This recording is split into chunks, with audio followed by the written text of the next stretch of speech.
All right. Let me just. Good evening, everyone. This is Spook, and we are live with Castlevania Symphony of the Night. Now, I played this on stream once before. I want to say back in 2019. So it's been a while. Okay. So we'll go ahead, give it a name that makes it pretty obvious what this is for, and we'll let it do its intros. Because this one is the original PlayStation 1 version, so it has the bad translation.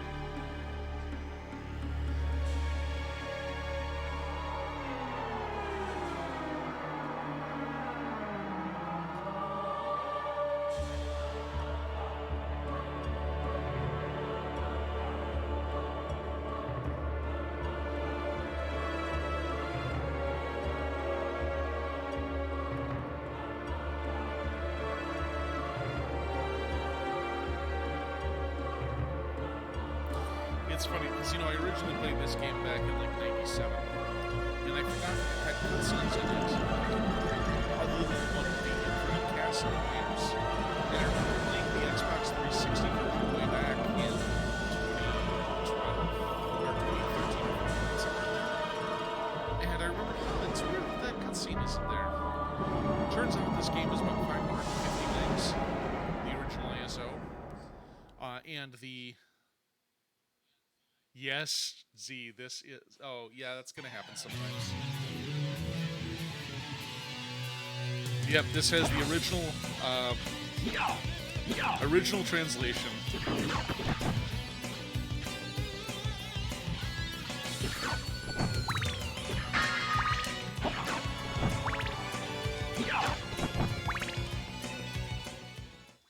Die, monster!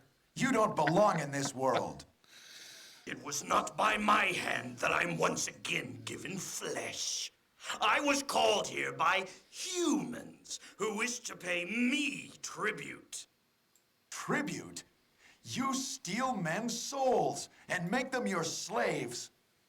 Perhaps the same could be said of all religions. Okay, I'm on Dracula's side on that Your one. words are as empty as your soul. Mankind ill needs a savior And such here it as is. you. What is a man?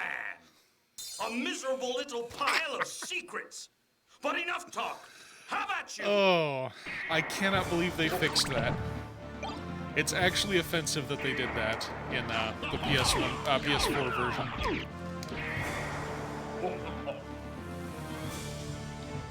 Oop.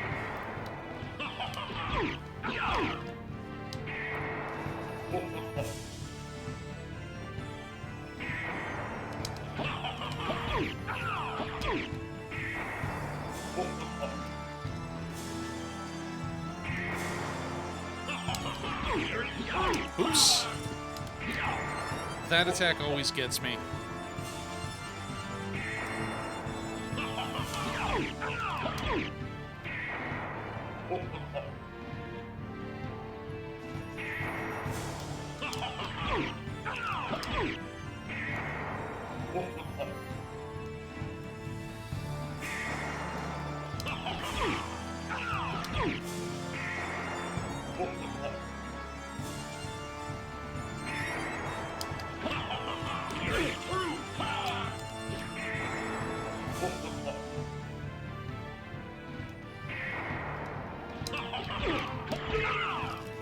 Oops.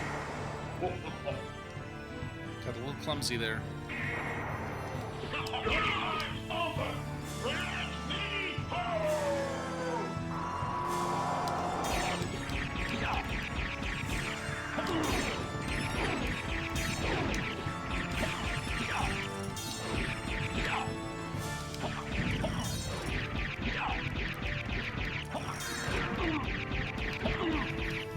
Damn it.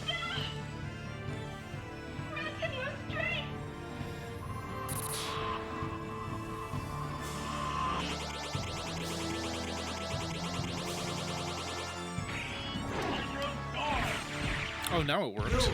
This cannot be!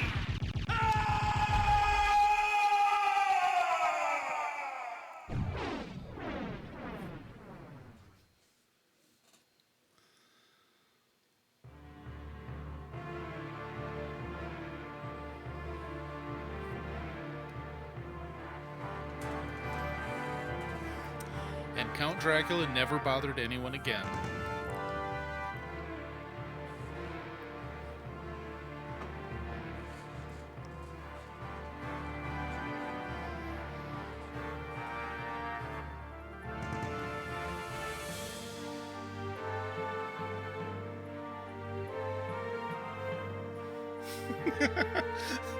But I'm talking about Shaft.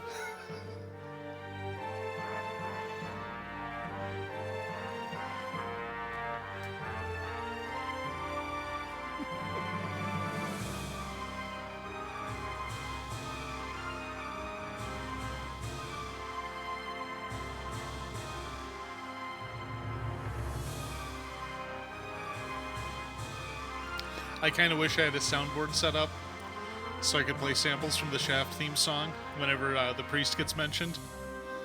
Sadly, I did not have the time or the diligence to get all that together.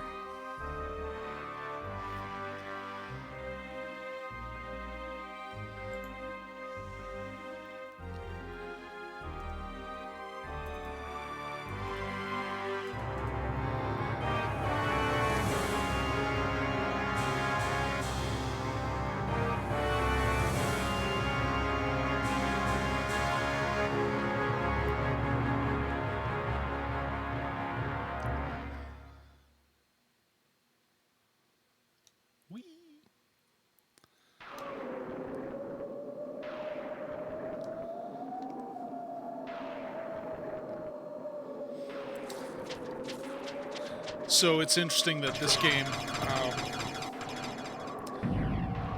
in addition to sharing some of the gameplay loop that you expect from Super Metroid, as you know, as the name Metroidvania implies, like that game, this is basically a 10 out of 10 for me. Like, what few flaws it has are barely worth mentioning. And then there's flaws I have where I just run into monsters popping out of the ground like a chump.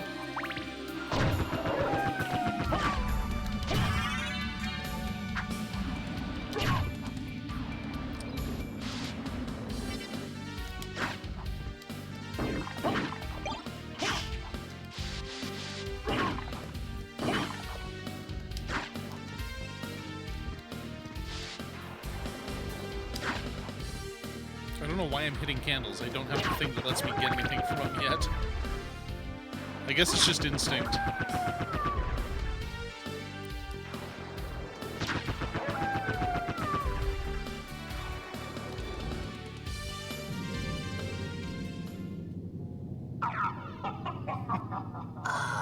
Alucard, what is your business here? I've come to put an end to this. Still befriending mortals. I'll not ask you to return to our side, but I demand you cease your attack. I will not. You shall regret those words. We will meet again. What? Yeah, yeah, the PS1 version is arguably the way to go. I mean, yes, you can't play as Maria like you can in the Saturn version, but that's only true of the Saturn version from Japan. But the PS4 version has a fair bit, but it changes the intro so much that it just disappoints me. It's like, man, it's a positively iconic start to the game. Oh wait, I should have a short sword. Why didn't... There we go, okay. Yay, I have a weapon other than my fists. Alright, let's get to business here. Search action. Okay, I think we both watched Matt McMuscles then.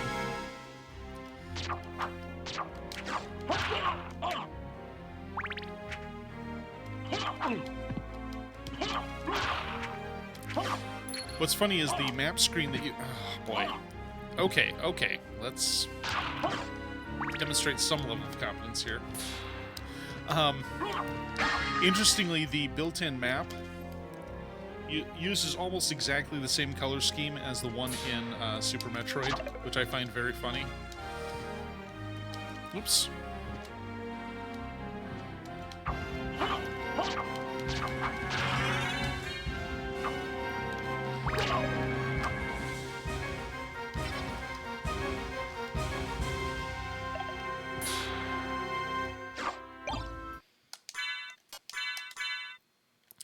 We won't get a lot of mileage out of Leather Shield, but it's one of those better than nothing pieces of equipment. Oh, what am I even doing? Okay, so we're going to do a little thing here.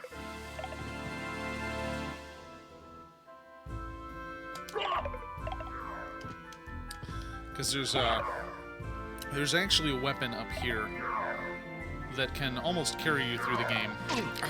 For sakes. Okay, let's try that again with a little less suck. Oh.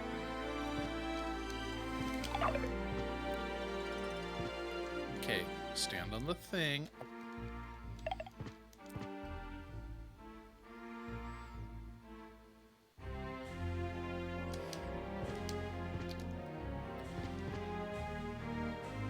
Why are you making this difficult? There we go.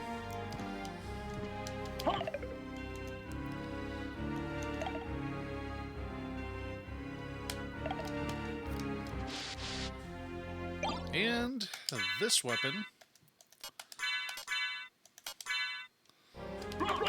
its range stinks, its damage starts off terrible, but as somebody who always goes for Mordaka, this is probably my favorite weapon for the bulk of the game, at least until we farm up a Chrysogrim. Oh wait, I do have to break out the short sword here.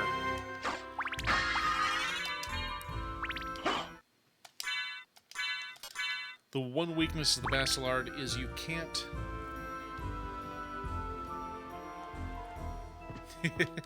Yeah.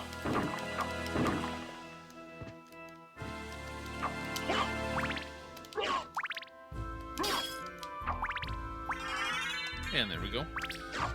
So yeah, the Basilard has a little flaw in that I can't aim down with it, which is a problem for secret floors and for critters that are just too low to the ground. So that's one of the rare times that I do change up the weapon.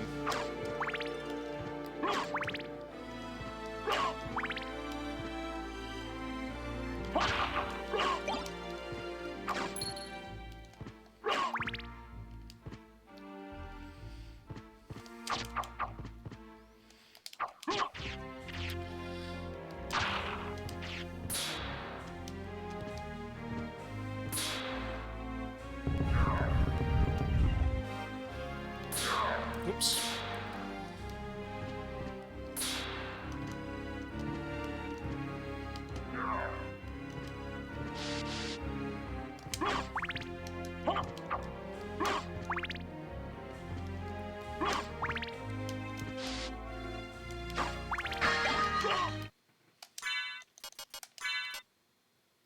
Oh.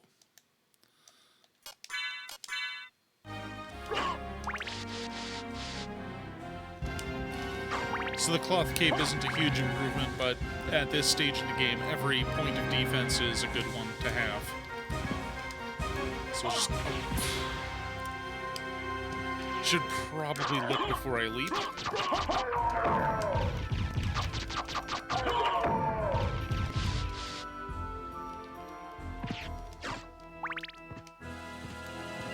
Nope.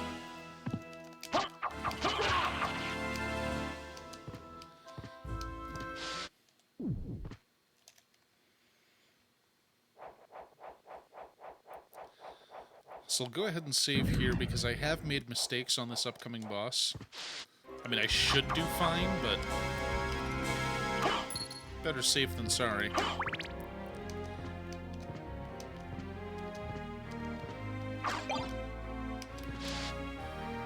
All right, let's do this.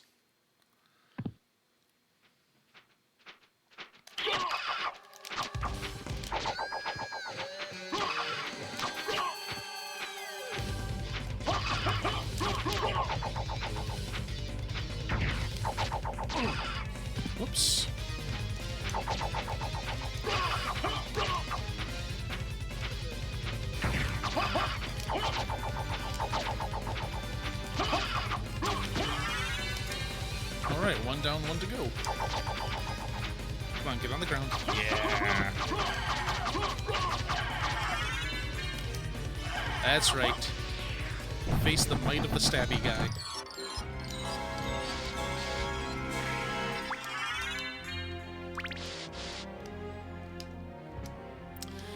And so there goes Gaibon and Slorga, another couple bosses who will never bother anyone again.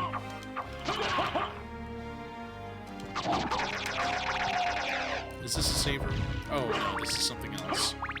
I'll go through here just to get the sunglasses.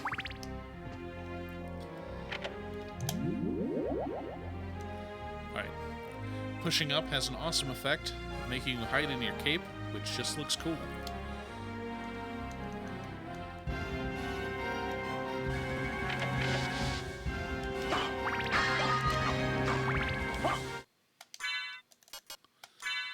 So the sunglasses, an extra defense, but they knock your intelligence down by 1, which is kind of funny. It's just like the sunglasses don't just look stupid, they also make you kind of dumb. Which, I don't know why that's a thing, but I find it very funny for some reason.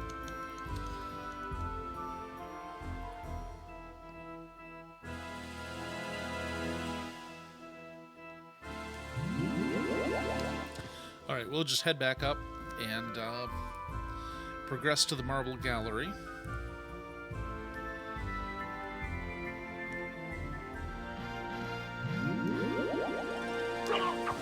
Because our next target is the Long Library. And thankfully, there's enough stuff between here and there that I'll probably get enough gold on hand to purchase the items that I need from the librarian.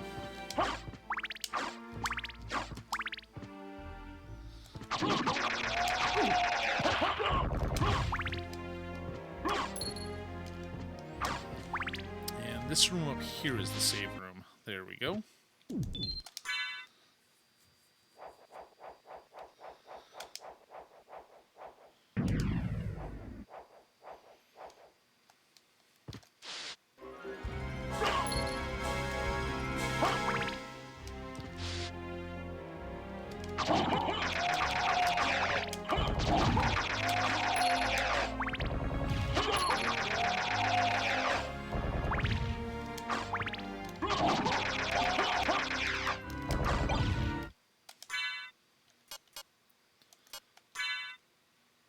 Okay, strictly worse than what I'm already wearing.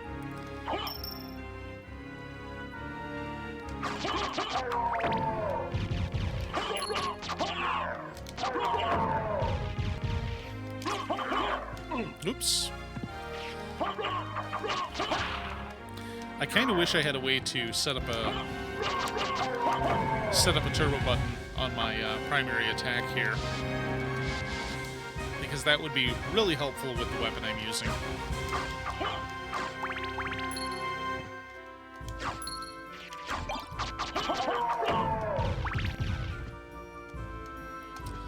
Okay, so I have one of my favorite secondary weapons here, and I'll show it off in just a minute.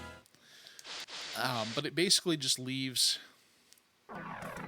mines on the ground. Ooh, holy water's good too, but I'm gonna pass on that right now. So this section, the Marble Gallery, is pretty much the path to most other places in the game.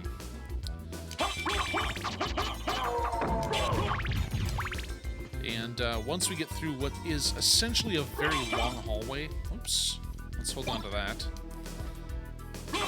We'll get to the outer wall, which is on the way to our next major destination. What's in here? I won't save, it's fine.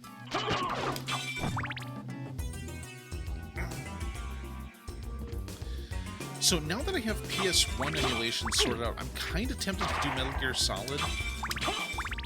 Because that one I don't even have to download. I can just rip my copy and play it here.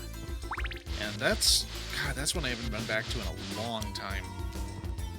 Like, I'd have to do a practice run before I played it on stream, but... Oh, pardon me.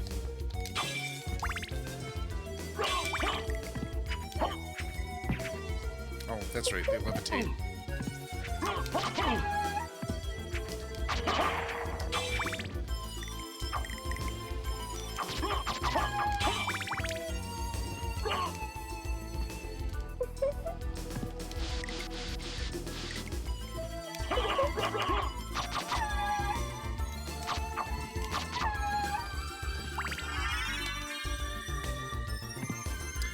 Okay, so the only thing that the Spirit Orb does is it shows you the damage you're dealing to monsters, which is one of those things I would expect just to be a thing that you would normally see, but for some reason they locked it behind an early game item. I don't know why that decision was made, but there you have it.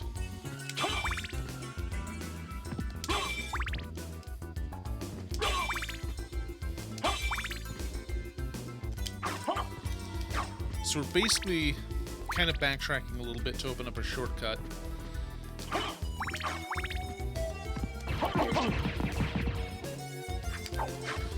So my intelligence is fairly low, which is why... Eesh, the garlic isn't doing a whole lot of damage.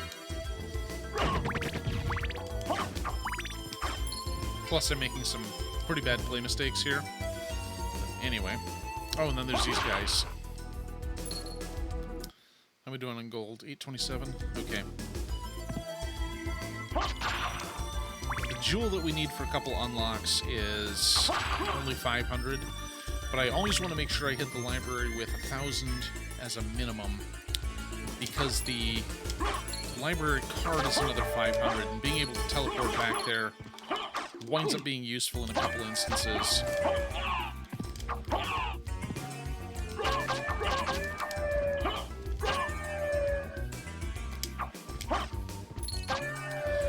So one of those things, and I don't know if this is just a Konami thing, or if it has to do with who directed this, but I love that every enemy in this game has its own death animation.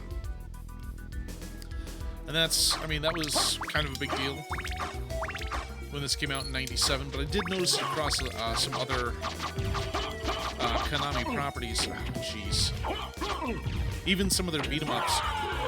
Fuck me. Oh, I got cocky, and I paid for it.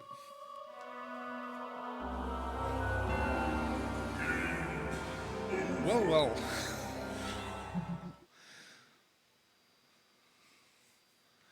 Jeez. Well, that was embarrassing. Good thing I didn't stream it over the internet or anything.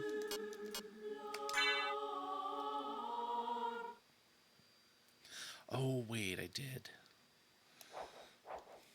So where's this put me? Okay, yeah, I'm not even in the gallery. Well,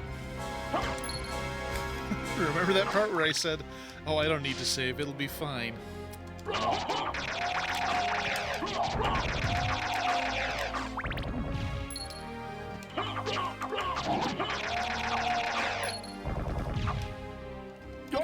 Oh, it worked.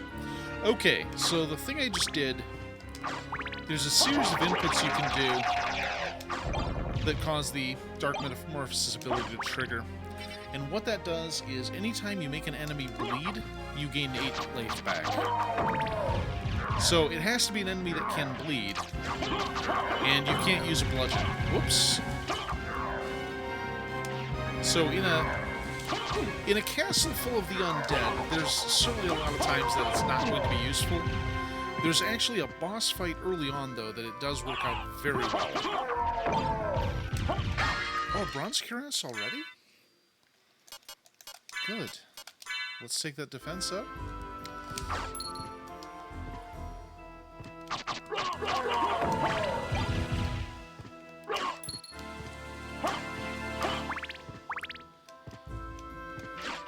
Oh, 1 coin.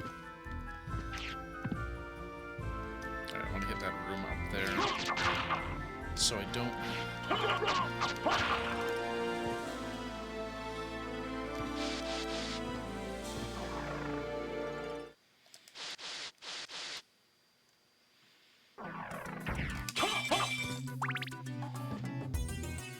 You know what?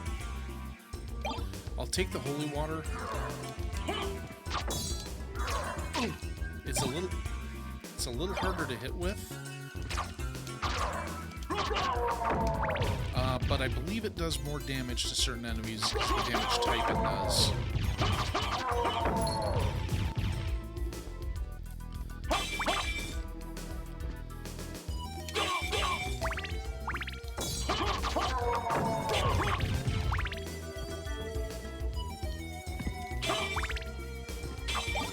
Whoops. I always forget that dagger is there. And I don't think I've ever found a use for the dagger in this. I mean, if I were playing Richter, yes. But most of the time, I have no reason to use it.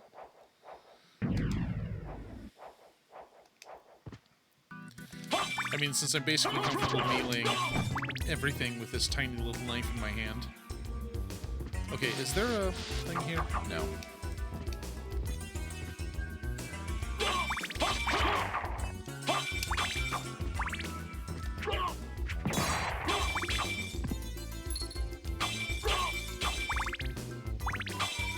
Oh, my max is 65. I don't need to bother with all this.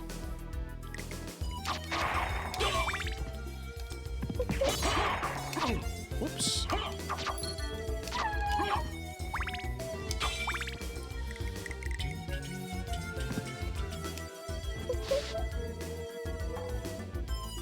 Oh wait, the spirit orb is over here. I forgot I didn't have it because I died.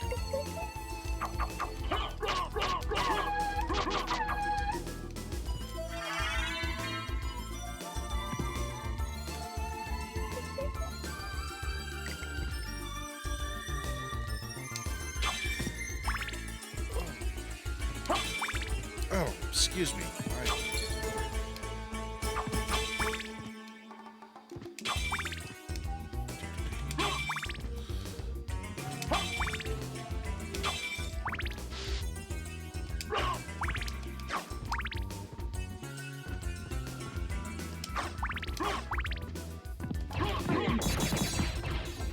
Okay, it doesn't make a huge difference on that guy. Well, getting hit by his ball makes a difference for me.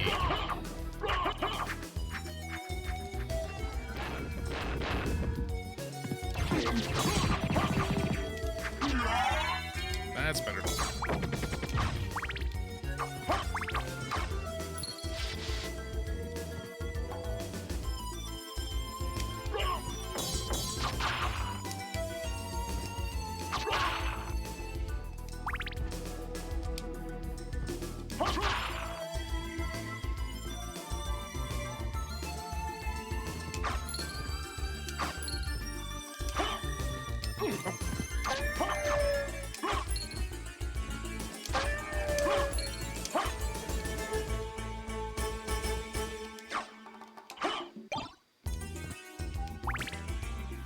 There we go.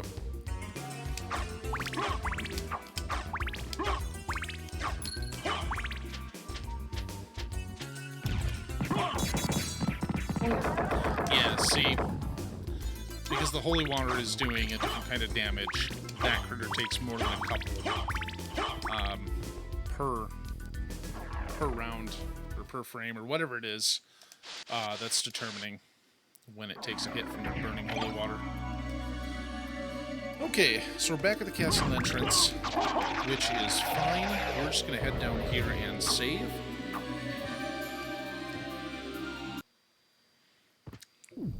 Saving entirely so I can get my health back.